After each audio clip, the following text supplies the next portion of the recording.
Hetepo, namaste. This is Kasanth Ma Keparu with another broadcast for you. And this one, I'm going to be talking about the secret language of the Bible and exposing this language.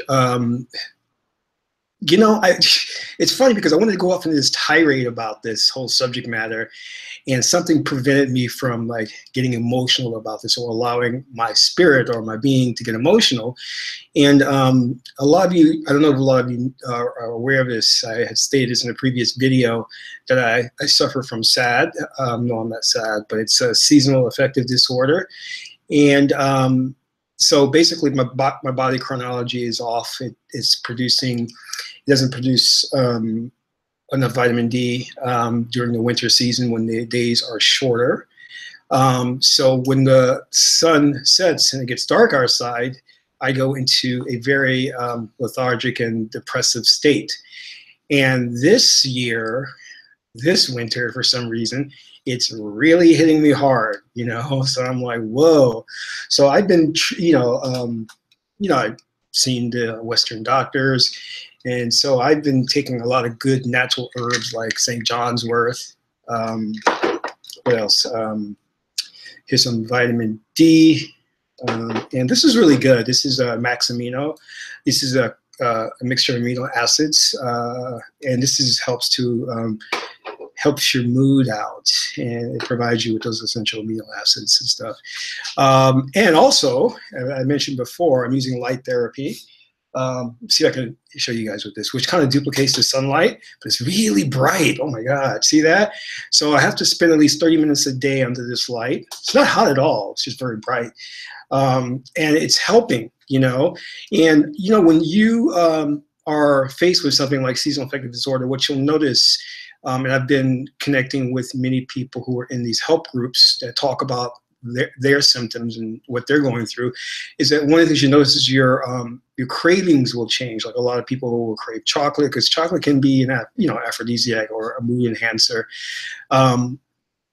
So like chocolate ice cream and stuff like that, but I don't eat the regular ice cream. I eat the tofu tea because I don't drink cow's milk. Speaking of cow's milk, now here's why I can't go off into a rant about this whole Bible thing, because I was with some friends earlier today and we were talking about seasonal affective disorder, and someone had brought in brownies. So I picked up one brownie, and I had it with me. And somewhere along the line, I sat it down and forgot where I sat it down. But then when I was leaving, I saw it, I picked it up, and I just took a little nibble, a little bite. I don't know why I did that, and immediately I didn't like the taste, so I threw the brownie away. And then as it was melting in my mouth, I noticed that I could taste the cow's milk. And I was like, uh-oh, I am in trouble. And I knew then that it wasn't going to be good, because my stomach, I felt an intense pain in my stomach. My body's not used to lactose or cow's milk.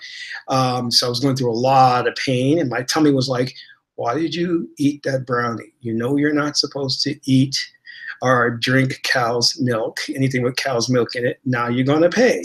And it was killing me. And I said, okay, next time I'll be aware of it. And it's really unfortunate that we live in a society that still hasn't advanced to stop being carnivorous. It's like we should be eating vegetables, not killing animals. I could go off into a diatribe about that, but I'm not going to. But seriously, I mean, every time, and for me, being a vegan, trying to shop is very difficult because I don't know why Western society throws eggs in everything.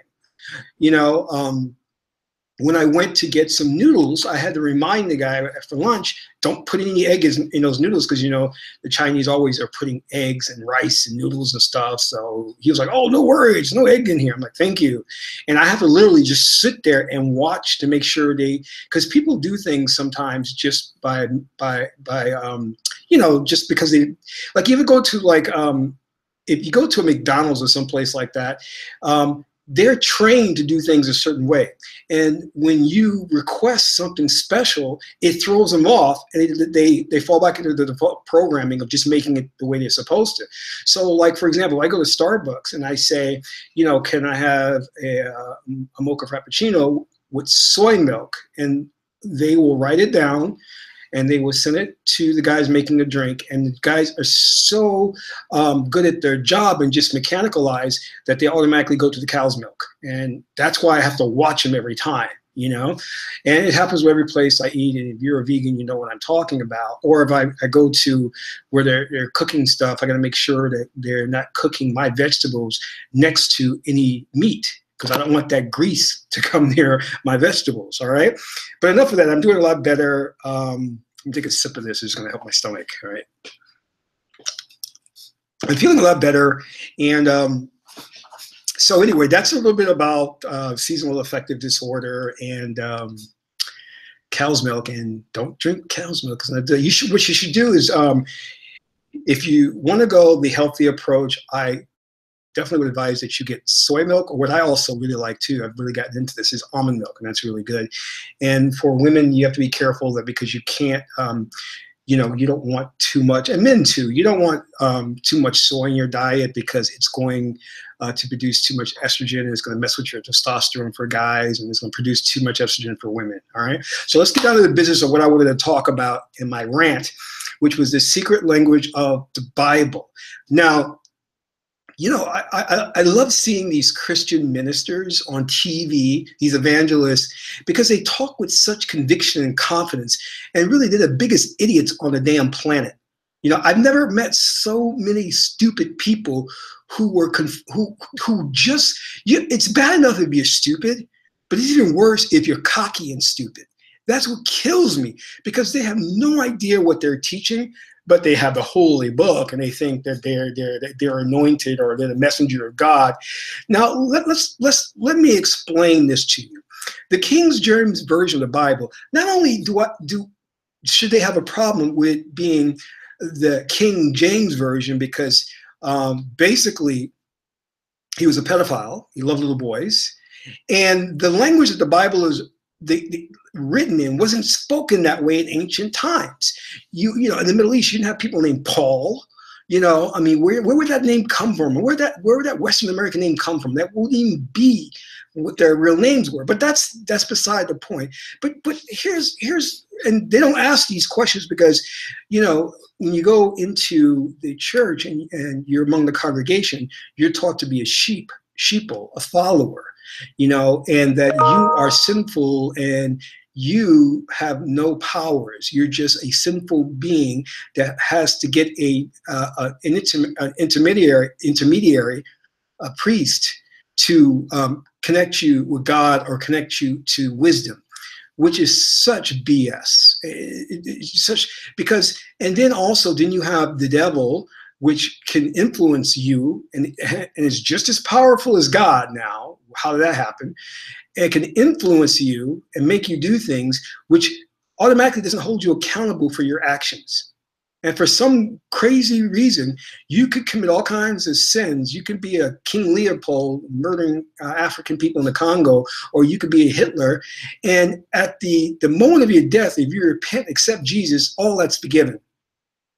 Oh, really? Really? Okay, anyway. And one of the worst crimes that the Bible does, well, not specifically the Bible, but the Christian ministers, is they vilify our ancient culture of Egypt, Kemet. They vilify all ancient cultures which have never in their history started wars. If you research and look, there are two things that are a requirement for being president. Number one, you have to prove you're a Christian. Number two, you have to start a war. Native Americans never started a nuclear war. They've never been involved in World War I, World War II.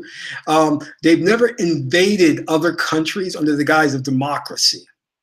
They never stolen land that wasn't theirs. So anyway, okay.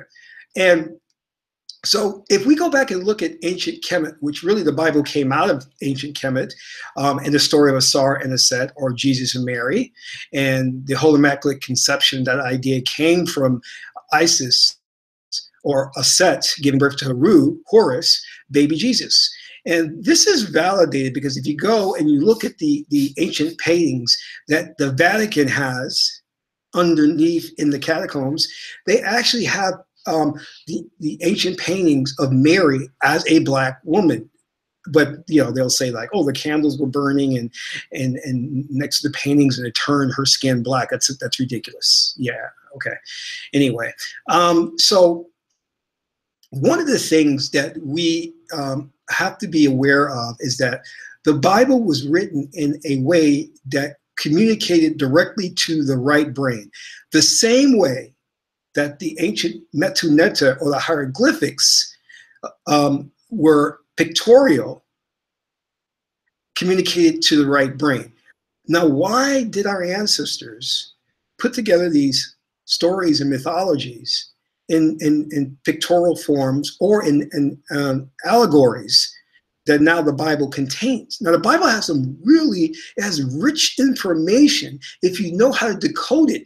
But because the people who are working with it, your ministers and your charlatans, your pimp pastors, are looking at it from a left brain perspective. And if you're watching my videos, I talk about this. The left brain thinks in terms of concrete.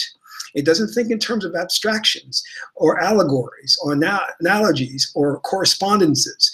That is the right brain's job to do that. All right. So, and right brain is primarily people of color. Left brain is primarily people of European descent. So anyway, so, we know through things like the Rosetta Stone and all that, and how we decoded the hieroglyphics. We now have a great understanding of the life of the ancient Egyptians and how sophisticated they were. And the one thing that the archaeologists, the Egyptologists, the linguistics people realized was that the Egyptians did not have separate individual subjects. They didn't have math, they didn't have science, they didn't have music.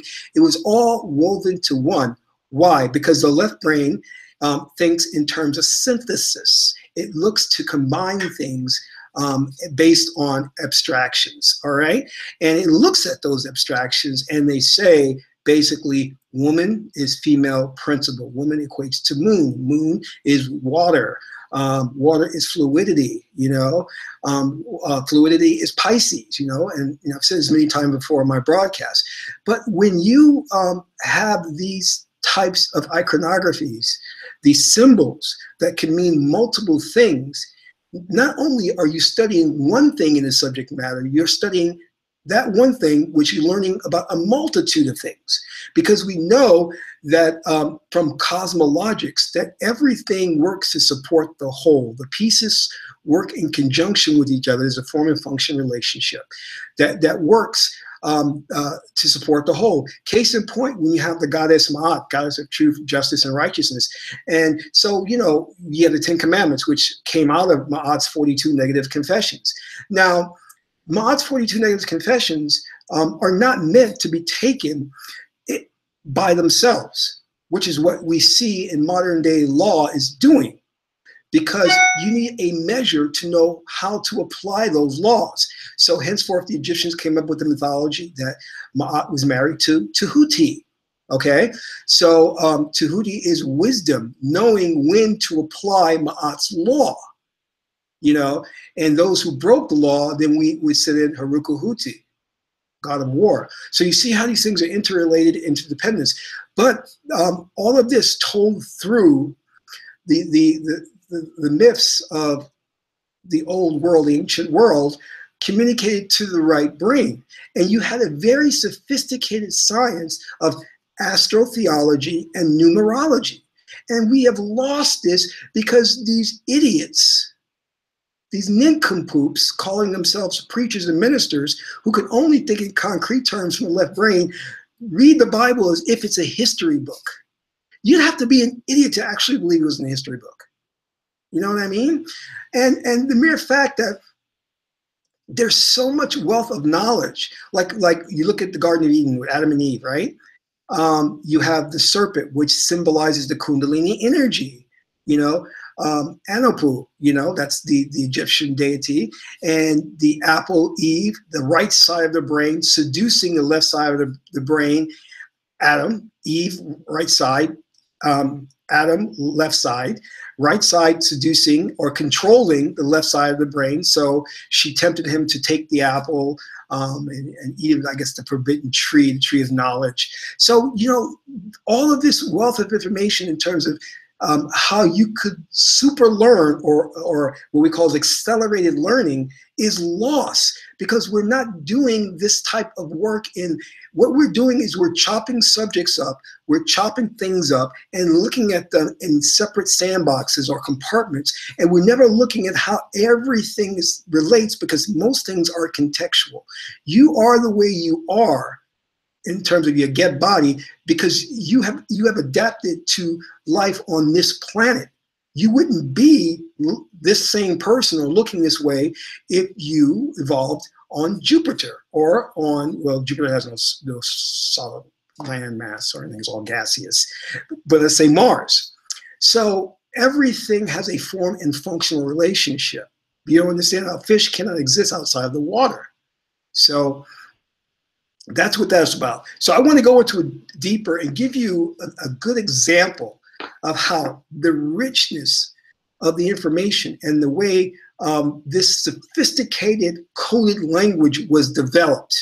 I'm going to read something from you called The Christ Conspiracy. And this will give you an idea of how science, mythology, astrology, and religion were all mixed as one and communicated again to the right brain to give you a full view of the universe and life. And this stuff wasn't just categorized and labeled as music and, you know, like a science and things of that nature. So let me just read this to you from The Christ Conspiracy, the greatest story ever sold. Okay. Furthermore, as time progresses and the skies change, as with the precession of the equinoxes and the movement of the sun annually through the zodiac and daily through its houses, the attributes of the planetary bodies within the mythos also change. Moreover, the incorporation of the phases of the moon into the mythos adds to its complexity. The moon, like the sun, changed continually the track in which she crossed the heavens, moving ever to and fro between the upper and the lower limits of the zodiac, and her different places, phases, and aspects there, and her relations with the sun and the constellations have been a fruitful source of mythological fables, all right? Now, as you see there, we're talking about a number of things, just like the moon as it relates to the female principle or the woman, and the whole the equinox, the sun's precession through the equinox, and the high science of astrology. So we'll get more into that. An example of the complexity of the mythos is provided by the story of the Queen of Heaven, the goddess Isis, mother of Horus, who is not only the moon that reflects the sun, she is the original creator, as well as the constellation of Virgo. As the moon, she is the woman clothed with the sun, and as the virgin, she is the sun's mother. She is also Stella Maris, the star of the sea, as she regulates the tides, a fact known of the moon beginning eons ago, as were the facts of the roundness of the earth, of the heliosyncrasy of the solar system. Again, knowledge never actually lost and rediscovered as properly portrayed. The sun and moon were deemed to be one being in some cultures or twins in others. When eclipses occurred, it was said that the moon and sun were uniting to create lesser gods. Thus, the pantheon kept growing, pantheon of gods, or the tree of life, or the Kabbalah. Although it is generally now considered to be male, the sun, also regarded as female, is in several places, including Alaska. She's going through all that. Okay. The sun's feminine side was naturally suppressed by the patriarchy. Now, I've talked about before in previous videos how in 325 AD, the Roman Emperor Constantine, people say he rewrote the Bible. Yes, there was some rewriting. One of the chief things was to deprioritize Mary and elevate Jesus. But the main thing that you can read from that, going back to the secret language of the Bible, is the iconography, meaning that we moved from a stellar cult or a moon cult, female principle, to a sun cult. This is why in the Bible you see it's the Son, the Father, you know, that's what it's referred to, when originally in antiquity, we worshiped the moon or the female principle, because female principle is looked as a great analogy to giving birth to all things, which is why we'll say things like the earth is mother, mother nature, a ship is a woman. We'll always bring certain attributes to the male principle, because we know that the first high priests were actually priestesses. Why were the women the masters of occult science, the first priestesses? Was because they were more right-brained than men who were left-brained. The right brain allowed these women, as you'll see with Aset, and Aset, Isis symbolizes trance meditation, and she's also symbolizes the mother. The women could go into trance state a lot easier, or meditative state, than men. And because women were right brain, the right brain was the access to all other dimensions and higher levels of consciousness, which is why Ma'at symbolizes morality, because morality was with women and the right brain. Okay, but let me go back to this. The popular European tradition usually made the sun male and the moon female, chiefly to assert that his light was stronger and that she shine only by reflected glory, symbol of the position of woman in a patriarchal society. However, Oriental and pre-Christian systems frequently made the sun a goddess. Notice that. And talking about Oriental cultures, which we know that Asian cultures, a lot of that sprang out of Africa, because the ancient Asians were of melanated complexion. But we're going to go on. When one factors in the complexity, the fertility aspect of the gods and goddesses of the grape and grain, along with the sexual imagery found in all mythologies and religions, one can understand why it has been so difficult to sort it all out. So what you're reading here is she's telling you that all of this information regarding science, astronomy, astrology, of mythology, of metaphysical, theological principles are all woven together. And Western man who's left brain thinking in concrete has a hard time sorting all of this out and understanding what it all means. When indigenous people like Native Americans, Africans could look at these iconographies, could read something like the Bible and pull out a wealth of information, because we understood the secret language and how it was speaking, because it was speaking to the right brain. In comes these idiots calling themselves Christians and professing to be followers of the Bible that go to Africa, enslave people in the name of Jesus, in the name of the Bible, and bring these people to the New World and force them to work, force them under penalty of death to convert to Christianity. And these idiots don't even know their own religion and how it was codified in the secret language that was used in the Bible, because they think it's a history book. This is outrageous. This is the mere fact that this society, knowing the truth, because people know the truth about this, the mere fact that we know the truth and allow these idiots to teach in these mega churches and collect millions of dollars to where they can buy private jets. It's out. We should be storming these churches and literally grabbing these ministers by their tailor-made suits and throwing them in jail. The problem is that these scholars who write books like this exposing the truth, they will be ostracized from their academic colleagues if they start really making a fuss or start printing papers about this information, because there have been many who have tried. And there was another scholar, I forgot his name, and Jordan Maxwell, I think it was, yes, who was putting his website up and was revealing the truth about how these religions were actually created by man and what the symbolisms were. And his websites kept getting hacked. They filed lawsuits against him, these religious institutions, to shut him up, to keep the secret suppressed. This happens all the time, because you have to realize that there is something going on where there are people who don't want you to know the truth. You think that you can just go into a bookstore or a library and get some really deep books. No, you can't, because they're trying to take those books out and try to hide them. It's the same thing what they did with the Library of Alexandria when they burned it down.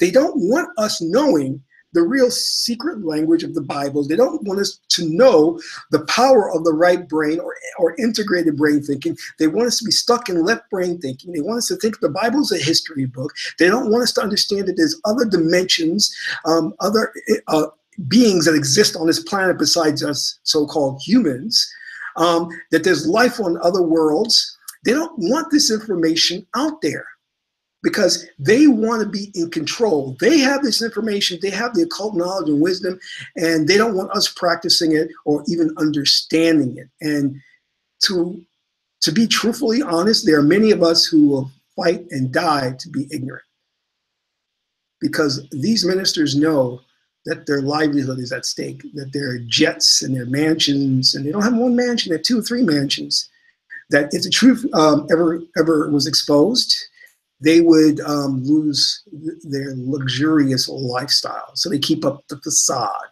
When in inner circles, when they meet, they know the truth. They know it's all BS. So anyway, this is all I have to say. You know, let me go back to my light therapy, and let me take my vitamins and my herbs. And I really hope that you make use of this information, that you teach it to your children, that you understand that we're living in the dark ages. The wealth of knowledge that can take us to the next level has been suppressed. They did it back in the Library of Alexandria. They're going to do it again. Whenever we try to resurrect Osir or this information, they try, like evil Set, his brother, or who's uncle, try to take control of the throne and subjugate everybody into a living hell. And that's what we're going through now, because we don't have an understanding of who we are, which is God-man, God-woman, and we don't understand the power that we have within us, because we're so stuck in a very polarized left brain thought process that cannot get us out of the current system. We can talk about elections. We can talk about getting people out of office. We can talk about starting different movements. But until you change the way people think and perceive the world, nothing will change. You're only going to vote another party in that's going to do the exact same thing as the corrupt party that came before it. You're only going to vote another president in who's going to make a promise of hope, a promise of change, and do absolutely nothing but start another war. So this is Kasank Mahat Keperu. If you've liked this video, please hit the like button, subscribe to this channel, share it with friends and family, get this information out so we can start a revolution of our own. Amen Ra.